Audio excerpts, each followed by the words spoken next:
வானொலியின் நேரடி ஒலிபரப்பு இணைந்திருக்கிற ஒவ்வொருவரையும் உயிர்த்தெழுந்த வல்லமை உள்ள இயேசு கிறிஸ்துவின் நாமத்திலும் சங்கமம் வானொலி டீம் சார்பிலும் என் சார்பிலும் என் குடும்பத்தின் சார்பிலும் வாழ்த்துகிறோம், ஆசீர்வதிக்கிறோம், வரவேற்கிறோம். இந்த வேளையிலும் எங்களுடன் தேவ ஊழியர் பாஸ்டர் ஆண்டனி சிலே இப்ரஹாம் அவர்கள் இணைந்திருக்கிறார்.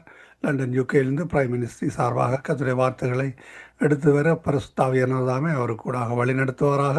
வார்த்தைகளை பெற்றுக்கொள்வோம், கர்த்தர் வழி நடத்துவாராக. இந்த வேளையில் இந்த ஊழியருக்கும் மாலை வணக்கங்களை கூறி வாழ்த்தி வரவேற்போம். நேர மாற்றம் காரணமாக இந்த காரியங்கள் எல்லாம் ஆம், மாறி மாறி வருகின்றது. அந்த வேலையை கர்த்தர் வழி நடத்துவாராக. நாங்கள் இந்த வேளையிலும் தேவ ஊழியரை வரவேற்போம். Praise lord pastor. Praise the Lord. ஆமேன். உங்களிடம் ஒப்படைக்கிறோம் பாஸ்டர், வழி நடத்துங்கள். God bless you. ஆமேன். ஆமென், ஆமென். இயேசு கிறிஸ்துவின் நினைவற்ற நாமத்தினால் உங்கள் அனைவரையும் வாழ்த்தி வரவேற்கிறேன். கர்த்தர் மிக மிக மிக நல்லவர், நமக்காக யாவற்றையும் செய்து முடித்திருக்கிறார். ஆமென். அதை இன்றைய நாளிலே நாங்கள் விசுவாசிப்போம். ஆனால் நிச்சயமாய் தேவனுடைய மகிமையை காண்போம். கடந்த நாட்களில் இருந்து நாங்கள் பார்த்து வருகிறோம். சத்துருவையும் அவனுடைய தந்திரங்களையும் அவனுடைய ஆயுதங்களையும் எப்படி ஜெயிப்பது என்பதை குறித்து நாங்கள் பார்த்து வருகிறோம். இன்றைய நாளும் தொடர்ச்சியாக பார்க்க போகிறோம். அதற்கு முன்பாக ஜெபம் பண்ணுவோம். அன்பின் பிதாவே, இந்த வார்த்தைகளுக்காய் நன்றி. எல்லாவற்றையும் செய்து முடித்து நீர் நமக்காக வெற்றி சிறந்து உம்முடைய வெற்றியை நமக்கு கொடுத்திருக்கிறபடியினால் அந்த வெற்றியிலே நாங்கள் நிலை நிற்கிறோம். அந்த வெற்றியிலே நின்று கொண்டே எதிர்த்து நிற்கிறோம். சத்துருவானவனுடைய கிரிகைகள் நிர்மூலமாகட்டும். தேவனுடைய ராஜ்யம் ஸ்தாபிக்கப்படட்டும், பலுகி பெருகட்டும், இயேசுவின் இணையற்ற நாமத்தினால். ஆமென். பிரியமானவர்களே, உங்களுக்கு தெரியும், எபிரேயர் 6ஆம் அதிகாரம் 11ஆம் வசனத்தில் இருந்து அந்த 10ஆம் வசனத்தில் இருந்து அந்த அடிப்படையிலே, அந்த வார்த்தையின் அடிப்படையிலே நாங்கள் அநேக காரியங்களை பார்த்து வருகிறோம். முதலாவதாக பார்த்தோம், சத்தியம் என்னும் அறக்கச்சையை அணிந்து கொள்ளுங்கள் என்று பார்த்தோம். தொடர்ந்தும் நாங்கள் பார்க்க போகிறோம். கடைசி நாளிலே நாங்கள் பார்த்தோம், லாஸ்ட் தேர்ஸ்டே, அதாவது நீதி என்னும் மார்க்கவசம் என்பதை குறித்து பார்த்தோம். தொடர்ச்சியாக அதையே நாங்கள் பார்க்க இருக்கிறோம். ஏனென்றால் தேவனுடைய நீதி, மனுஷருடைய நீதி, அல்லது உலகத்தின் நீதி, தேவனுடைய நீதி, இரண்டுக்குமே ரொம்ப பெரிய வித்தியாசம். ஆனால் இதை அறியாமல் நாங்கள் அநேக வேளைகளிலே உலக நீதியை தேவ நீதி என்று நினைக்கிறோம். அல்லாவிட்டால் உலக நீதியை பார்க்கிலும் தேவ நீதி என்பது பல மடங்கு கொடூரமானது, பல மடங்கு எங்களை வேதனைக்கு உள்ளாக்கக்கூடியது. தேவனுடைய ஜட்ஜ்மெண்ட் என்பது எங்களை மிகவும் என்ன செய்யக்கூடியது. உலகம் 1% பனிஷ் பண்ணினால் தேவனுடைய ஜட்ஜ்மெண்ட் நம்மை 1000% பனிஷ் பண்ணும் என்று நாங்கள் தவறாய் புரிந்து கொண்டிருக்கிறோம். ஆனால் தேவ நீதி அப்படிப்பட்டது அல்ல. ஆகவே தேவ நீதி என்ன என்பதை நாங்கள் கற்றுக்கொள்வோமானால் இலகுவாக சத்துருடைய பொய்களை நிர்மூலமாக்க முடியும். இந்த மனுஷருடைய நீதியே இப்படி இருந்தால் தேவனுடைய நீதி எப்படி இருக்கும், அவருடைய பனிஷ்மெண்ட் எப்படி இருக்கும் என்றெல்லாம் சத்துருவானவன் நமக்கு தவறான விதைகளை உள்ளத்திலே போட்டிருக்கிறான். அவருடைய நீதி எங்களை உயிர்ப்பிப்பது, அவருடைய நீதி மரித்தவர்களாயிருந்த நம்மை, பாவத்திலே மரித்து போனவர்களாயிருந்த நம்மை உயிர்ப்பிப்பது அவருடைய நீதி. அப்ப பாவத்திலே மரித்து போனவனுக்கு எந்த தகுதியும் இல்லை, உயிர்ப்பிக்கப்படுவதற்கான எந்த தகுதியும் கிடையாது. ஆனால் அவனையும் உயிர்ப்பிப்பதுதான் தேவநீதி. ஆமென். ஆகவே தேவநீதி என்ன என்பதை கற்றுக்கொள்ள வேண்டும். உண்மையிலேயே நம்மை அதிகமாய் நேசிக்கிற ஒருவர், தன்னையே பலியாக கொடுத்து நம்மை மீட்கும் பொருளாக தன்னையே பலியாக கொடுத்து நம்மை நேசிக்கிற ஒருவர், அவருடைய நீதி எப்பேற்பட்டது என்பதை நாங்கள் கற்றுக்கொள்ள வேண்டும். ஆமென். அப்ப அவருடைய நீதி என்னென்று சொன்னால் தன்னையே பலியாக கொடுத்து நம்மை மீட்டுக் கொள்ளுவதுதான் அவருடைய நீதி. அப்ப தேவ நீதி என்ன என்பதை கற்றுக்கொண்டால் சத்துருவானவுடைய சகல தந்திரங்களிலும் இருந்து நாங்கள் என்ன செய்ய முடியும், மீட்டு கொள்ள முடியும். சத்துருவை எதிர்த்து நிற்க முடியும். அப்பொழுது அவன் நம்மை விட்டு ஓடி போவான். ஆமென். வாசிக்கிறேன், நான் மறுபடியும் எபேசியர் 6ஆம் அதிகாரம் 10ஆம் வசனத்திலிருந்து வாசிக்கிறேன். கடைசியாக சகோதரரே, கர்த்தரிலும் அவருடைய தத்துவத்தின் வல்லமையிலும் பலப்படுங்கள். நீங்கள் பிசாசின் தந்திரங்களோடு எதிர்த்து நிற்க திராணி உள்ளவர்களாகும்படிக்கு. அப்ப கவனிங்கள், பிசாசு தந்திரமாய் கிரியை செய்கிறவன். ஊசியில வாழைப்பழத்துல ஊசி ஏத்துற மாதிரி நாய்ஸா நமக்கு தெரியாமலேயே ஊசி ஏத்துற ஒரு ஆள் தான் ஆறு சத்துரு. அவன் நேரடியாக பேசாமல் மறைமுகமாக வசனத்தை திரித்து பேசி நம்மை வஞ்சிக்கும்படிக்கு கிரியை செய்கிறவன் தான் சத்துரு. அப்ப தந்திரங்களோடு எதிர்த்து நிற்க திராணி உள்ளவர்களாகும்படிக்கு தேவனுடைய சர்வாயுதங்களையும் தரித்து கொள்ளுங்கள். ஏனெனில் மாமிசத்தோடும் இரத்தத்தோடும் அல்ல, துரத்தனங்களோடும் அந்தகார அதிகாரங்களோடும் இப்பிரபஞ்சத்தின் அந்தகார லோகாதிபதிகளோடும் வான மண்டலத்தில் உள்ள பொல்லாத ஆவிகளின் சேனைகளோடு நமக்கு போராட்டம் உண்டு. அப்ப கவனிங்கள், இது ஒரு பிசாசு இல்ல, 2 பிசாசு இல்ல, அதாவது சேனையாக என்ன செய்கிறது? நம்மை அழிக்கும்படிக்கு, நம்மிடத்திலிருந்து திருடும்படிக்கு, கொல்லும்படிக்கு என்ன செய்கிறது? கிரியை செய்கிறது. ஆனால் ஆகையால் தீங்கு நாளிலே அவைகளை நீங்கள் எதிர்த்து நிற்கவும். அப்ப அவன் சத்துரு கொண்டு வருகிற மரணம், வேதனை, துன்பம், கவலைகள், கண்ணீர்கள், தடைகள், தாமதங்கள், நோய்கள், உபத்திரவங்கள், பில்லி சூனிய கட்டுக்கள், இவைகளுக்கு எதிர்த்து நிற்கவும், சகலத்தையும் செய்து முடித்தவர்களாய் என்றால் சகல வெற்றியையும் பெற்றுக்கொண்டவர்களாய் நிற்கவும் திராணி உள்ளவர்களாகும்படிக்கு தேவனுடைய சர்வாயுத வர்க்கத்தை எடுத்து கொள்ளுங்கள். அப்ப இந்த எடுத்துக்கொள்வது என்பதும் தரித்து கொள்ளுங்கள் என்பதையும் நாங்கள் வாய்ப்பேச்சினால் பேசுகிற காரியம் அல்ல.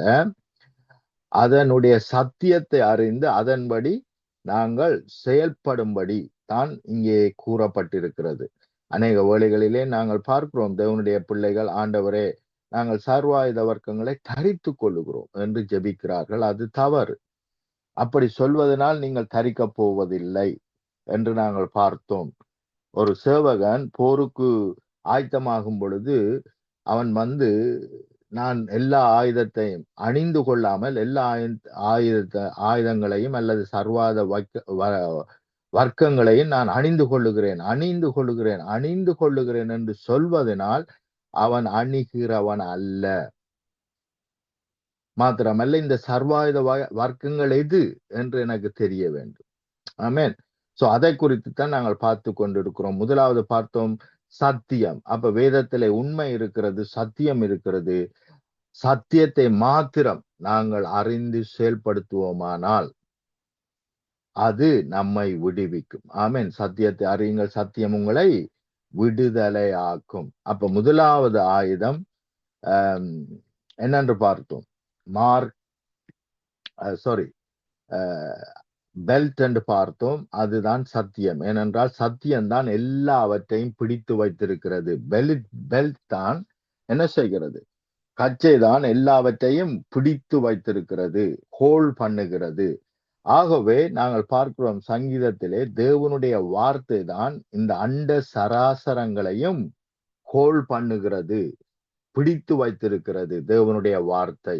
அப்ப தேவனுடைய சத்தியம் தான் என்ன செய்கிறது? எல்லாவற்றையும் ஹோல்ட் பண்ணுகிறது. நீங்கள் மற்ற எல்லா ஆயுதமும் என்னென்று படித்தால் கூட எல்லா சர்வாயுத வர்க்கங்களையும் ஹோல்ட் பண்ணக்கூடிய ஒரு காரியம்தான் சத்தியம். அப்ப எல்லாவற்றையும் குறித்து நீதி என்னும் மார்க்கவசம், அதுவும் சத்தியம்.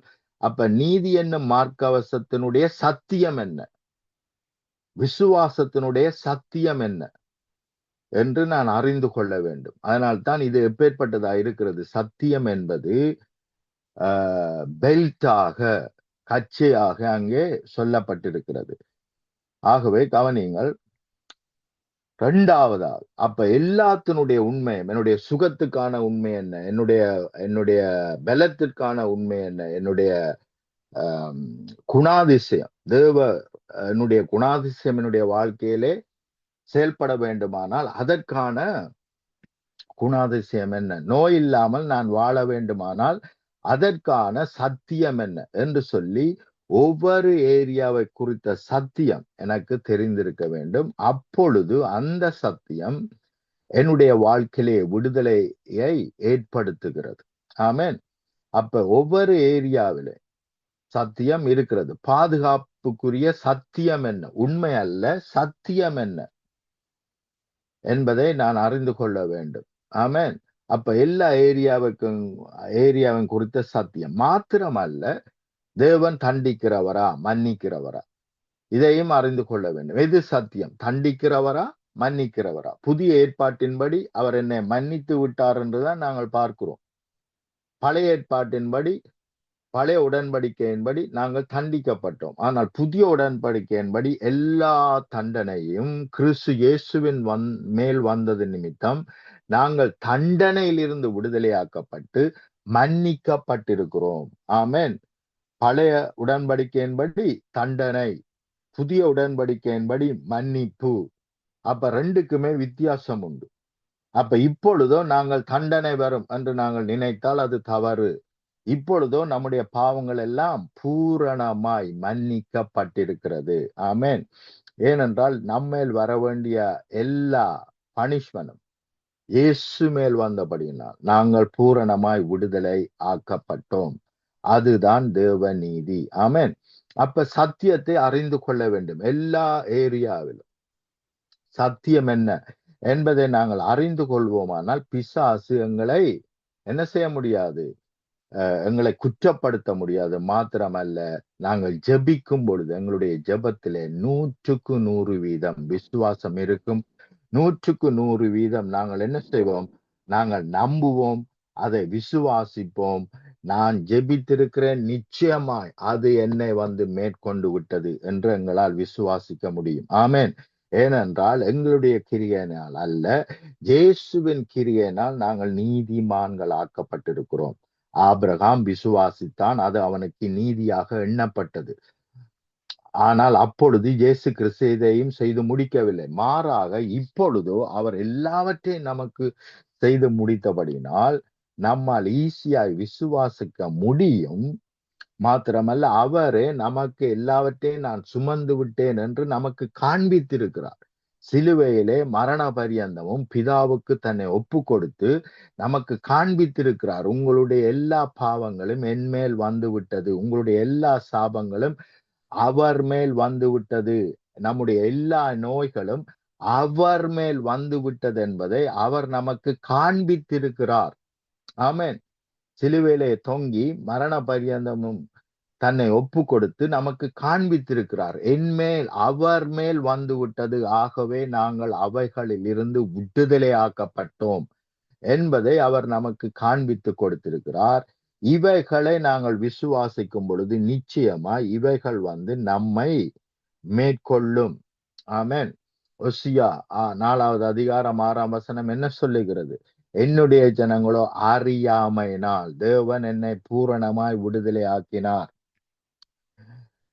எபிரேயர் 10ஆம் அதிகாரம் 14ஆம் வசனத்தின்படி ஒரே பலியினால் என்னை என்றென்றைக்கும் பூரணப்படுத்தி இருக்கிறார், நான் அவருக்குள் பூரணமானேன். ஆமென். அவருடைய கிரியை என்னை பூரணமாக்கி இருக்கிறது. அவருடைய இரத்தத்தினால் என்னை கழுவி என்னை பூரணப்படுத்தி இருக்கிறார், என்றென்றைக்கும் பூரணப்படுத்தி இருக்கிறார்.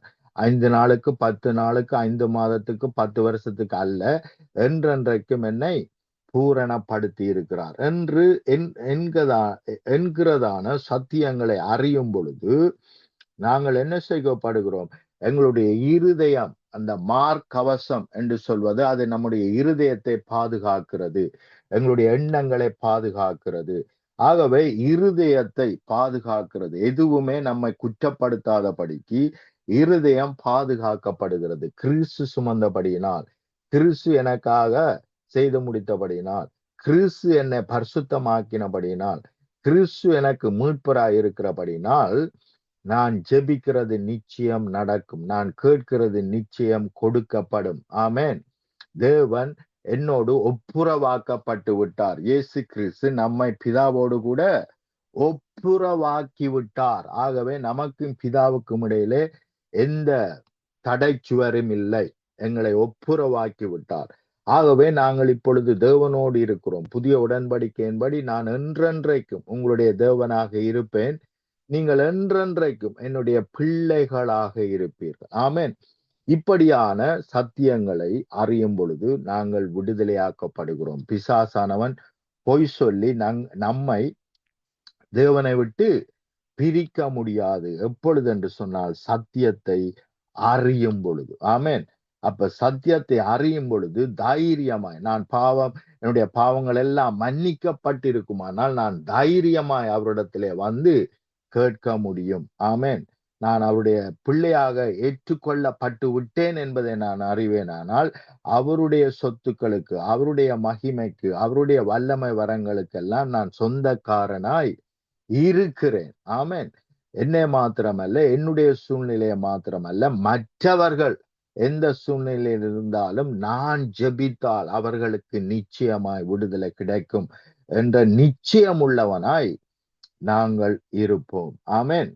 அப்ப இரண்டாவதாக நாங்கள் பார்த்து கொண்டு வருகிறோம், மார்க்கவசம் நம்முடைய இருதயத்தை பாதுகாக்கிறதாய் மெயினான உறுப்பு எது? இருதயம். வேதத்தின்படி இருதயம் என்று சொல்லப்படுகிறது நேச்சர், அவருடைய குணாதிசயத்தையும் மாத்திரமல்ல எங்களுடைய சிந்தையையும் குறிக்கிறது. ஆமென். அப்ப தேவனை குறித்த சரியான சிந்தை உடையவர்களாய் இருக்கும் பொழுது நாங்கள் பாதுகாக்கப்பட்டவர்களாய் இருக்கிறோம். ஆமென். நான் தவறான சிந்தை உடையவனாய் இருப்பேனானால் நான் அவர் ஆயத்தப்படுத்தி வைத்திருந்தும் அதை பெற்றுக்கொள்ளாதவனாய், சந்தேகப்படுகிறவனாய் நான் இருப்பேன். என்னுடைய இருதயமே என்னை குற்றப்படுத்துமானால் நிச்சயமாக நான் சந்தேகப்படுகிறவனாய் இருப்பேன். ஆனால் நான் பூரணமாய் மன்னிக்கப்பட்டு விட்டேன், நான் தேவனோடு கூட இருக்கிறேன், இயேசு கிறிஸ்து அவரோடு கூட என்னை எழுப்பி அவரோடு கூட நான் நினைக்க முடியாத அளவுக்கு என்னை அவரோடு கூட உன்னதங்களிலே உட்கார பண்ணி இருக்கிறார். உட்கார பண்ணுவார் அல்ல, உட்கார பண்ணி இருக்கிறார். ஆமென். இன்னும் சில வார்த்தைகளை நான் உங்களுக்கு வாசித்து காண்பிக்கிறேன். எசாயா 1:18 இப்படியாக சொல்லுகிறது, வழக்காடுவோம் பாருங்கள் என்று கர்த்தர் சொல்லுகிறார், உங்கள் பாவங்கள் சிவேர் என்று இருந்தாலும் உறைந்த மழையை போல் வன்மையாகும். ஹல்லேலூயா. கவனிங்கள், இதுதான் தேவநீதி. உங்கள் பாவங்கள் சிவேர் என்று இருந்தாலும், செக்கச் சிவப்பா இருந்தாலும், உறைந்த மழையை போல் என்றால் பனி கட்டிகளை போல் வெண்மையாக்குவேன். ஆமென். உறைந்த தண்ணியை தான் நாங்க என்ன சொல்லுகிறோம்? ஐஸ் என்று சொல்லுகிறோம். அப்ப உறைந்த மழையை போல் வெண்மையாகும். அப்படியாய் நான் உங்களை செக்கச்செவர் என்று இரத்தத்திலே ஊறி போயிருந்த, பாவத்திலே ஊறி போயிருந்த உங்களை என்னவா ஆக்குறேன்? பரிசுத்தவான்களாய் ஆக்குகிறேன். ஆமென். கவனிங்கள், அருமையான வார்த்தை. ஆபிரகாம் தேவனை விசுவாசித்தான். தந்த பாவத்தை அல்ல, தேவனை விசுவாசித்தான். எல்லாரையும் ஆசீர்வதிக்கிற தேவன், எல்லாருக்கும் நன்மை செய்கிற தேவன் என்று சொல்லி தேவனை விசுவாசித்தான். அது அவனுக்கு நீதியாக எண்ணப்பட்டது. அல்லேலூயா.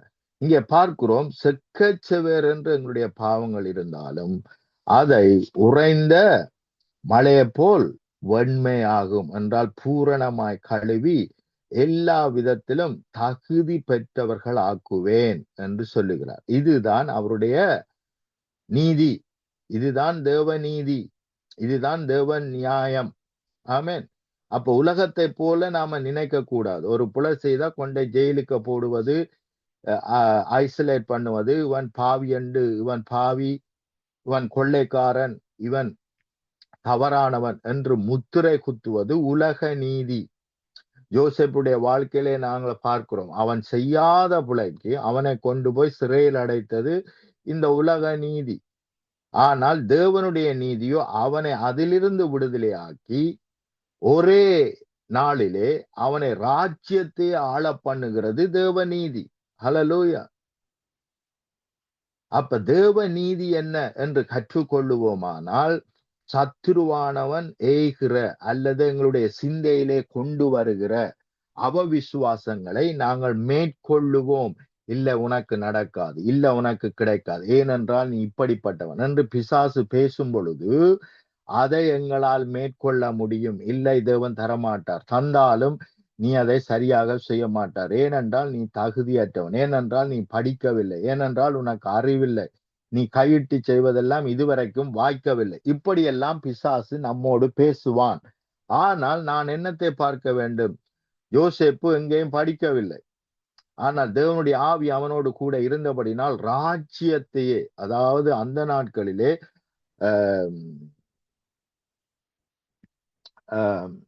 எகிப்து பெரிய ஒரு ராஜ்யம். ஆமென். நினைக்க முடியாத பெரிய ஒரு ராஜ்யம்.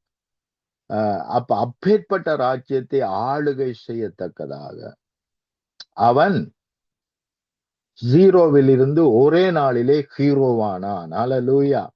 அப்ப அப்படிப்பட்டவர் தான் தேவன். அநேக வேளைகளிலே நாங்கள் நினைக்கிறோம், ஓ காலங்கள் போய்விட்டது என்றெல்லாம் நாங்கள் நினைக்கிறோம். ஆனால் கவனியுங்கள், அவனை பிடித்து பல வருடங்கள் சிறைக்குள் போட்டார்கள். ஆனால் தேவன் சூப்பர் நேச்சுரலா அவன் இழந்து போன வருஷங்களை எல்லாம் ஒரே நாளிலே என்ன செய்து விட்டார்? மாத்தி ஒரே நாளிலே சிங்காசனத்திலே உட்காரும்படி வைத்தார். ஹல்லேலூயா.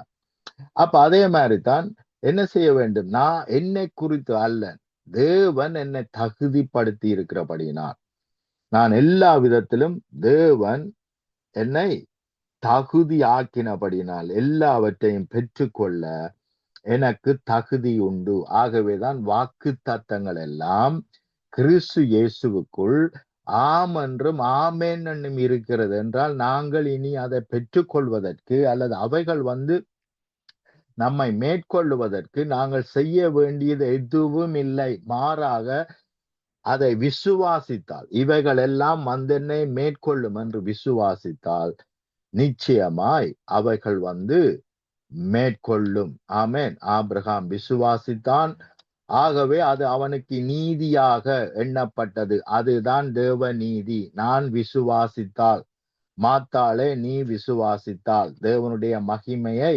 காண்பாய், அதுதான் தேவ நீதி. ஆமென். அப்ப தேவன் தருகிறார், அதை நான் விசுவாசித்தால், இது அவருடைய கிருபையின்படி, அவருடைய இரக்கத்தின்படி, அவருடைய ஐஸ்வர்யத்தின்படி எனக்கிறங்கி அவர் கொடுக்கிறார். ஆகவே நான் பெற்றுக்கொள்வேன் என்பதை நான் விசுவாசித்தால் தேவனுடைய மகிமையை காண்பேன். ஆமென். இன்னும் சில வார்த்தைகளை வாசிப்போம். எசாயா 53 அதிகாரம் 3 வசனத்திலிருந்து 7 வசனம் வரைக்கும் நான் உங்களுக்காக வாசிக்கிறேன். அவர் அசட்டை பண்ணப்பட்டவரும் நானும் நீங்களும் அசட்டை பண்ணப்படக்கூடாது என்பதற்காக நம்மேல் வர வேண்டிய அசட்டையை அவர் சுமந்தார். மனிதரால் புறக்கணிக்கப்பட்டவரும் நாம் புறக்கணிக்கப்படக்கூடாது என்பதற்காக அவர் புறக்கணிக்கப்பட்டார். துக்கம் நிறைந்தவரும் நான் இனிமேல் வாழ்க்கையிலே துக்கப்படக்கூடாது என்பதற்காக என்னுடைய துக்கத்தை அவர் ஏற்றுக்கொண்டு துக்கம் நிறைந்தவராய் இருந்தார். பாடுகள் அனுபவிக்கிற வருமாய் இருந்தார் என்றால், என்னுடைய பாடுகளை அவர் ஏற்றுக்கொண்டு அந்த பாடுகளில் இருந்து என்னை விடுதலை ஆக்கினார். ஆகவே பாடுகளுள்ள வாழ்க்கை எனக்கு இனிமேல் இல்லை. அவரை விட்டு நம்முடைய முகத்தை மறைத்து கொண்டோம். அவர் அசட்டை பண்ணப்பட்டிருந்தார், அவரை எண்ணாமல் போனோம். இவைகள் எல்லாவற்றையும் நமக்காக செய்தார். நம்முடைய அசட்டை அவர் மேல் வந்தது, நம்முடைய அவமானம் அவர் மேல் வந்தது, நம்முடைய துக்கம் அவர் மேல் வந்தது, நம்முடைய நிந்தை அவர் மேல் வந்தது, நம்முடைய சாபம் அவர் மேல் வந்தது என்பதை எண்ணாமல் போனோம், விசுவசிக்கவில்லை. ஆகவேதான் அடுத்த வசனம் ஆரம்பிக்கிறது, மெய்யாகவே அவர் நம்முடைய பாடுகளை ஏற்றுக்கொண்டு நம்முடைய துக்கங்களை சுமந்தார். நாமோ தவறாக எண்ணினோம். எப்படி? அவர் தேவனால் அடிக்கப்பட்டு வாதிக்கப்பட்டு சிறுமைப்படுத்தப்பட்டார் என்று எண்ணினோம். இது எங்களுடைய தவறான எண்ணம். இது நமக்காகத்தான் செய்யப்பட்டது. நம்முடைய பாவம்தான் அவர் மேல் வந்தது, நம்முடைய சாபம்தான் அவர் மேல் வந்தது, நம்முடைய அவமானம் தான் அவர் மேல் வந்தது, நம்முடைய துக்கம்தான் அவர் மேல் வந்தது என்பதை எண்ணாமல் போனோம்.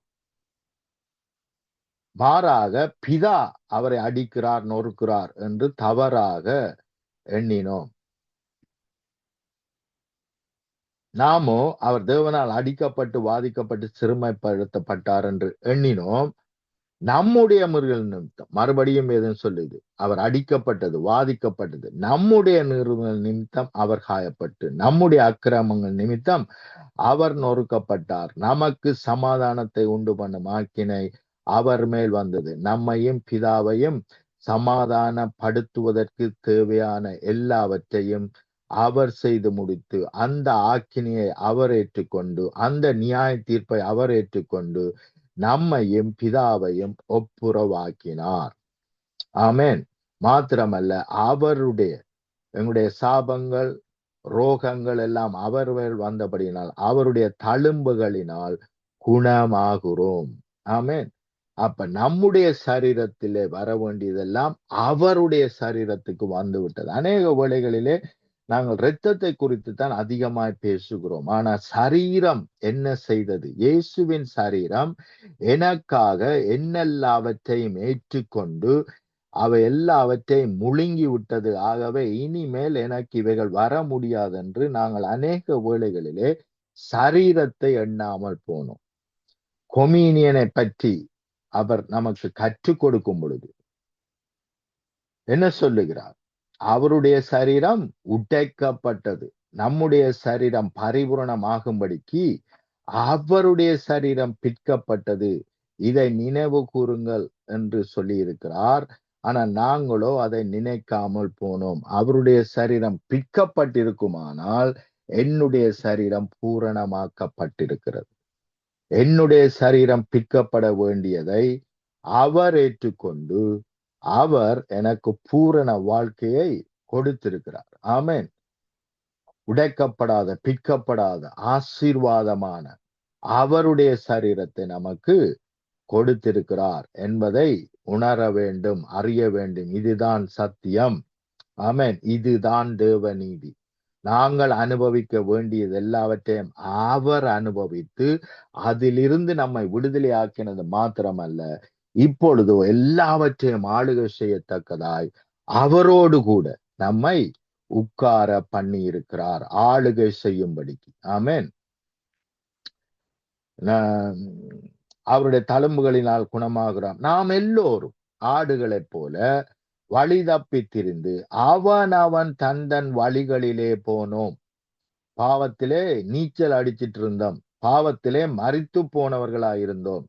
கர்த்தரோ நாம் எல்லாருடைய அக்கிரமங்களையும் அவர் மேல் வர பண்ணினார். இதுதான் தேவநீதி. புரிந்து கொள்ளுங்கள். நம்மேல் வர பண்ணவில்லை, நம்மேல் வர இருந்த எல்லாவற்றையும் அவர் மேல் வரும்படி அனுமதித்தார்.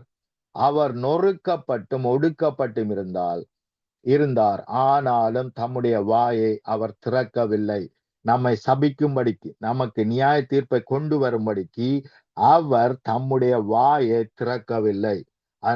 அதனால்தான் சிலுவையிலே அவர் சொன்ன வார்த்தை என்ன? பிதாவே, இவர்களை மன்னியும். அல்லேலூயா. அவர் வாயை திறக்கவில்லை, ஆனால் அவர் திறந்து பேசின வார்த்தை என்ன? பிதாவே, இவர்களை மன்னியும். அவர் சபிக்கவில்லை, நியாய தீர்ப்பு நமக்கு சொல்லவில்லை, நியாயம் தீர்க்கும்படி அவர் வரவில்லை. மாறாக நம்மை விடுதலை ஆக்கும்படிக்கு, நம்மை மீட்கும்படிக்கு, நம்மை அவரோடு கூட உன்னதங்களிலே உட்கார பண்ணும்படிக்கு அவர் நம்மத்திலே கடந்து வந்தார். அடிக்கப்படும்படி கொண்டு போகப்படுகிற ஒரு ஆட்டுக்குட்டியை போலவும், தன்னை மயிர் கத்திற்கு முன்பாக சத்தமிடாதிருக்கிற ஆட்டை போலவும் அவர் தம்முடைய வாயை திறவாதிருந்தார். அல்லேலூயா. இதுதான் தேவ நீதி. ஆமென். இன்னும் தொடர்ச்சியாக கற்றுக்கொள்வோம். நாளைய நாளிலே கண்டினியூ பண்ணுவோம். உங்களுக்காக ஜெபிக்கிறேன். அன்பின் பிதாவை, இந்த வேலைக்காக உமக்கு நன்றி செலுத்துகிறோம். உம்முடைய தேவ நீதிக்காய் நன்றி. தேவ நீதி எல்லாவற்றையும், அவங்களுடைய வாழ்க்கையிலே வர வேண்டிய எல்லாவற்றையும் சுமந்து, நீரே சுமந்து நமக்காக நம்மை பூரணமாய் விடுதலை ஆக்கினது மாத்திரமல்ல, எல்லாவற்றையும் ஆளுகை செய்யும்படிக்கு எங்களை உன்னதங்களிலே கிறிஸ்துவோடு கூட உட்கார பண்ணி இருக்கிறீர். நாங்கள் இந்த பூமியை அரசாளுவோம் என்று வெளிப்படுத்தல் 10:9-10 சொன்னது போல நாங்கள் இந்த பூமியை அரசாளுவோம் என்று புதிய பாடலை நாங்கள் பாடுகிறோம். எல்லாவற்றையும் ஆளுகை செய்வோம். இனிமேல் எதுவும் நம்மை ஆளுகை செய்ய முடியாது. நீர் எங்களை ஆளுகை செய்யும்படி மறுபடியும் எல்லா வரங்களினாலும் வல்லமைகளினாலும் தேவ பிள்ளைகள் என்னும் புத்திர சுவிகாரத்தினாலும் எங்களை நிறைத்திருக்கிறீர், ஆசீர்வதித்திருக்கிறீர், அனாயிண்ட் பண்ணி இருக்கிறீர், அபிஷேகித்திருக்கிறீர். ஆகவே இந்த அபிஷேகம் எல்லா விதத்திலும் எங்களை நடத்தட்டும். அது நடத்தும்படி நாம் எல்லோரும் நம்மை ஒப்பு கொடுக்கிறோம். உம்முடைய நன்மையிலே, உம்முடைய கிருபை வரத்திலே என்றென்றைக்கு நாங்கள் பலுகி பெருகுகிறோம். இயேசுவின் இணையற்ற நாமத்தினால் ஆமேன், ஆமேன், ஆமேன். ஆமீன், ஆமீன். தேவ நீதியை குறித்ததான தேவ செய்தியுடன் இணைந்தீர்கள். கர்த்தர் தாமே உங்களுடனும் கூட இருந்து ஆசீர்வதித்து வழிநடத்துவாராக. கர்த்தருடைய கரத்திலே ஒப்புவிக்கிறோம். நாளைய நாளிலே திரும்பவுமாக இதே வேளையிலே சந்திப்போம். நீங்கள் ஏர்லியாக வந்தால் சொல்லுங்கள். 2 மணிக்கு ஸ்டார்ட் பண்ணலாம் நினைக்கிறேன். அதாவது உங்களுடைய நேரம் 6 மணிக்கு ஸ்டார்ட் பண்ணலாம். நீங்கள் ஏர்லியாக வந்தால் சொல்லுங்கள். வாசர் வழிநடத்த உதவி செய்வாராக. கர்த்தருடைய கரத்திலே ஒப்புவிப்போம். கர்த்தர் தாமே உங்களுடன் கூட இருந்து ஆசீர்வதித்து வழிநடத்துவாரா. பாஸ்டர், நாங்கள் திரும்பவுமாக கர்த்தருடைய சித்தமானால் நாளை நாளிலே திரும்பமாக சந்திப்போம். அதுவரை இந்த வசமாக கூறுகிறோம், வாழ்த்துகிறோம், ஆசீர்வதிக்கிறோம். கர்த்தருடைய கரத்திலே உங்களை ஒப்புவித்துக் கொண்டு இந்த வேளையில் விடைபெறுகிறோம். Pastor, God bless you. ஆமேன், ஆமேன். We are blessed. ஆமீன், ஆமீன். அருமையானவர்களை, இதுவரை நேரம் எங்களுடன் ஊழியர் பாஸ்டர் ஆண்டனி சில்லை இப்ராஹிம் அவர்கள் பிரைம் மினிஸ்ட்ரி சார்பாக லண்டன் யூகேயிலிருந்து இணைந்து அருமையான வார்த்தைகள் கூட வழி நடத்தினார். கேட்கின்ற ஒவ்வொருவரும் வார்த்தைகளுக்கூடாக விடுதலை பெற்றுக் கொள்ளத்தக்கதாக கர்த்தர் உதவி செய்வாராக. கர்த்தருடைய கரத்திலே வார்த்தைகளை ஒப்புவிப்போம். பரிசுத்த ஆவியானவர் தாமே இந்த வார்த்தைகளை 100 மடங்காக பெருக கர்த்தர் உதவி செய்வாராக. கர்த்தருடைய கரத்திலே ஒப்புவிப்போம். ஆமென்.